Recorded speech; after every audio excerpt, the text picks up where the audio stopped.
UP के मुख्यमंत्री योगी आदित्यनाथ का बयान। कांग्रेस ने आतंकवाद और अलगाववाद को बढ़ाने का किया काम।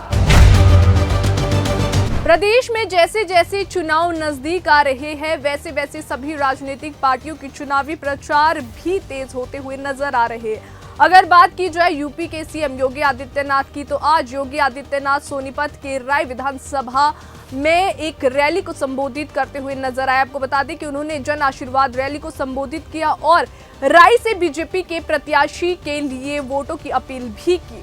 वहीं उन्होंने कांग्रेस पर निशाना भी साधा है। आपको बता दें कि राहुल गांधी पर उन्होंने निशाना साधा है।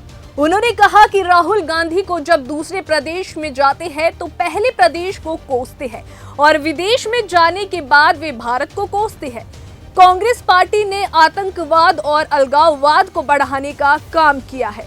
हरियाणा में आज उत्तर प्रदेश के मुख्यमंत्री योगी आदित्यनाथ का धुआंधार चुनाव प्रचार प्रसार हुआ है। आपको बता दें कि सोनीपत करनाल में भी उनका चुनावी प्रचार हुआ है। सोनीपत के गांव जाखोली में योगी आदित्यनाथ की जन आशीर्वाद रैली को संबोधित करने के लिए पहुंचे और राय से बीजेपी उम्मीदवार कृष्णा गहलावत के पक्ष में वोट भी डालने की अपील उन्होंने की है। आपको वहीं ये जानकारी दे दें कि उत्तर प्रदेश के मुख्यमंत्री योगी आदित्यनाथ का मंच से संबोधन में सबसे पहले सोनीपत और राय के लोगों को उत्तर प्रदेश की ओर से राम राम की ओर उन्होंने कहा, राम राम उन्होंने कहा और साथ ही देश की शौर्य की धरती को उन्होंने नमन भी किया। राष्ट्र नायकों का उन्होंने सम्मान किया और कहा कि हरियाणा में देखने को राष्ट्र नायकों का सम्मान मिलता है और महाराणा प्रताप ने विदेशी हुकूमत को चुनौती देने की लड़ाई लड़ी थी। और क्या कुछ कहते हैं यूपी के सीएम योगी आदित्यनाथ, आइए सुनते हैं। जो देश के शौर्य और स्वाभिमान की प्रतीक है, इस तरह को कोटि कोटि नमन करते हुए मैं आप सबका हृदय से स्वागत करता हूं, अभिनंदन करता हूं।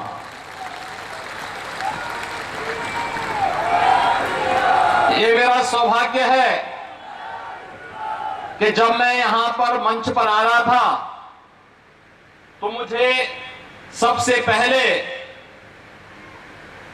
मंच पर आने के पूर्व स्वदेश और स्वधर्म के लिए अपना सर्वस्व न्यौछावर करने वाले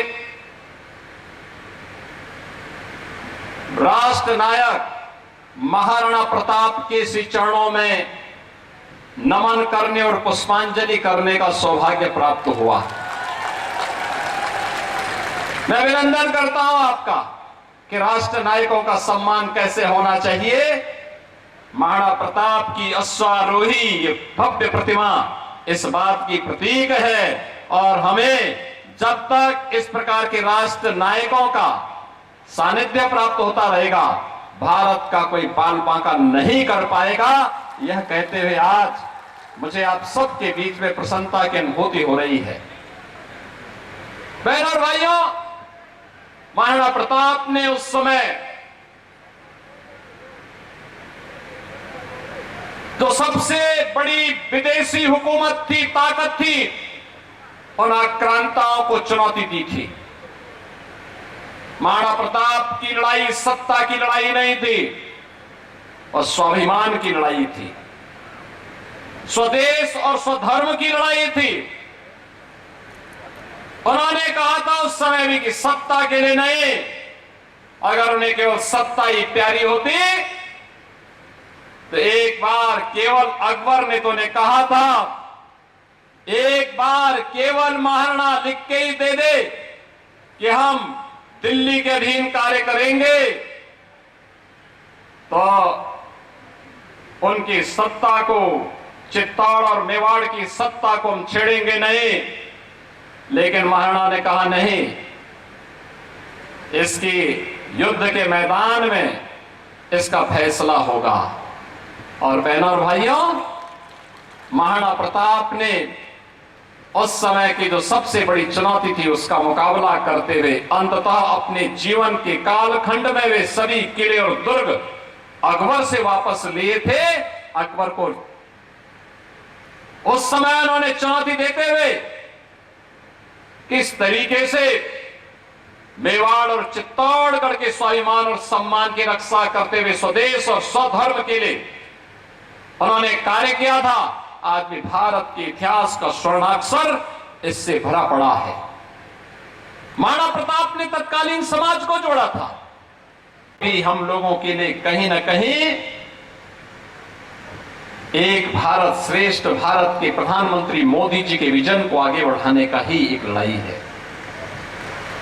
आपने बदलते हुए हरियाणा को देखा होगा, हरियाणा की बदलती हुई तस्वीर को देखा होगा। डबल इंजन सरकार के समय हरियाणा में जो परिवर्तन हुआ है, इस परिवर्तन को देखा होगा। परिवारवाद से ऊपर उठ करके, मत और संप्रदायवाद से ऊपर उठ करके देश के लिए कार्य करने का जज्बा हो, तब देश बनता है, तब जनता जनार्दन का आशीर्वाद प्राप्त होता है। मैं पूछना चाहता हूं, कांग्रेस हो, इन लोग हो, या फिर आम आदमी पार्टी, बहनों और भाइयों, इन लोगों के एजेंडे में कहीं देश नहीं है, आम नागरिक नहीं है, गांव नहीं है, किसान नहीं है, नौजवान नहीं है, आधी आबादी, महिलाओं की आधी आबादी नहीं है। इनका एजेंडा तो संकीर्ण एजेंडा है। इनका एजेंडा तो बांटो राज करो का एजेंडा है। इनका एजेंडा बांटने वाला है। याद करिए, ये वही कांग्रेस है जिसने कश्मीर में धारा 370 लगाई थी। 370 के खिलाफ सबसे पहले आवाज उठाई थी भारतीय जनसंघ ने। डॉक्टर श्यामा प्रसाद मुखर्जी जी के नेतृत्व में नारा बुलंद हुआ था, एक देश में दो प्रधान, दो निशान और दो विधान नहीं चलेंगे, नहीं चलेंगे। और डॉक्टर श्यामा प्रसाद मुखर्जी के उस सपने को साकार किया है प्रधानमंत्री मोदी जी ने। कश्मीर में धारा 370 को हमेशा के लिए समाप्त करके आतंकवाद की ताबूत पर अंतिम कील ठोकने का काम किया है। आतंकवाद अब अपने अंतिम श्वास ले रहा है। यह आतंकवाद और उग्रवाद को पनपाया किसने?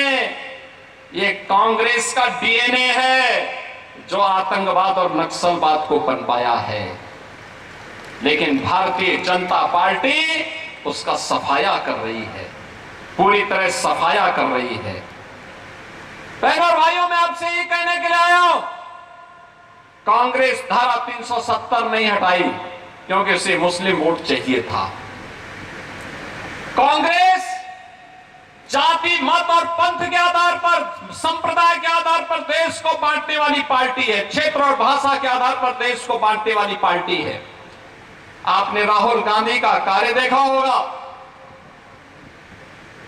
जब देश में रहते हैं, उत्तर प्रदेश में आएंगे तो हरियाणा को कोसेंगे, केरल में जाएंगे तो उत्तर प्रदेश को कोसेंगे, और जब नानी के घर इटली जाएंगे तो भारत को कोसते हैं। देश में संकट आता है तो इनको नानी याद आती है, तब भारत की 140 करोड़ जनता जनार्दन याद नहीं आती है। बहनों और भाइयों, एक और देश के खिलाफ इतना शत्रुता का भाव रखने वाली कांग्रेस है। परिवारवाद से जकड़ी हुई इन लोग हैं। आम आदमी पार्टी है जो जेल और बेल के चक्कर में ही अभी पड़े हुए हैं, जिनका कोई ठिकाना नहीं है, जिनको केवल वादा खिलाफी करना ही जिनका एकमात्र पहचान बन चुकी है। और दूसरी तरफ प्रधानमंत्री मोदी जी के नेतृत्व में भारतीय जनता पार्टी है, जो कहा सो किया। सुरक्षा और समृद्धि का बेहतर कार्य करके दिखाया है। श्री मनोहर लाल खट्टर जी हो या फिर श्री नायब सिंह सैनी, हरियाणा के विकास के लिए पूरी प्रतिबद्धता के साथ कार्य करते हुए इन लोगों ने हरियाणा को भारत के विकास का एक केंद्र बिंदु बनाने का कार्य किया है। अभी मैं आया हूं यहाँ पे सबसे पहले मैंने यहां देखा है, जैसे ही मैं सोनीपत में आया, यहां पे इस राई में आया हूं, मुझे यहां के स्पोर्ट्स यूनिवर्सिटी के दर्शन हुए। स्पोर्ट्स यूनिवर्सिटी, देश के अंदर 3 स्पोर्ट्स यूनिवर्सिटी बन रही है, एक हरियाणा में और एक हम यूपी में बना रहे हैं। यूपी में भी एक स्पोर्ट्स यूनिवर्सिटी बन रही है। बहनों और भाइयों, सोनीपत हो या पानीपत या बागपत, याद करिए, ये वे क्षेत्र हैं जो आज जनपद के रूप में हैं, जिनको कभी पांडवों ने दुर्योधन से कहा था कि भाई 5 गांव, भगवान कृष्ण ने कहा था 5 गांव दे दो, 5 गांव दे दो, संतुष्ट हो जाएंगे पांडव, युद्ध नहीं होगा। लेकिन दुर्बुद्ध दुर्योधन कहां मानने वाला था, महाभारत का युद्ध करवा दिया, और फिर उस परिणाम क्या होना था जो सबके सामने है। बहनों और भाइयों, मैं आज आप सबसे आह्वान करने के लिए आया हूं, भारतीय जनता पार्टी ने जो कहा सो करके दिखाया। याद करिए, अभी कुछ दिन पहले यहां का एक नौजवान, भारत की सेना का जवान, भारत की सेना पर शहीद हुआ था। यह हरियाणा के बहादुर जवानों का शौर्य और पराक्रम है, जो देश की सीमाओं की सुरक्षा के लिए सदैव तत्पर होकर के कार्य करते हैं, अपनी पूरी जवानी लगाते हैं। और इसीलिए भारत के इन बहादुर जवानों की शौर्य और पराक्रम के लिए पूरा देश उन्हें सैल्यूट करता है, उन्हें उनके प्रति, उनके बलिदान के प्रति नमन करता है। लेकिन कांग्रेस के समय में देश की सीमाएं सुरक्षित नहीं थी। कभी पाकिस्तान, कभी चीन भारत के अंदर घुसता था, भारत की जमीनों पर कब्जा करता था। लेकिन आज चीन और पाकिस्तान भारत के अंदर घुसने का दुस्साहस नहीं कर सकता। आज उसे मालूम है कि घुसेंगे तो पिटेंगे।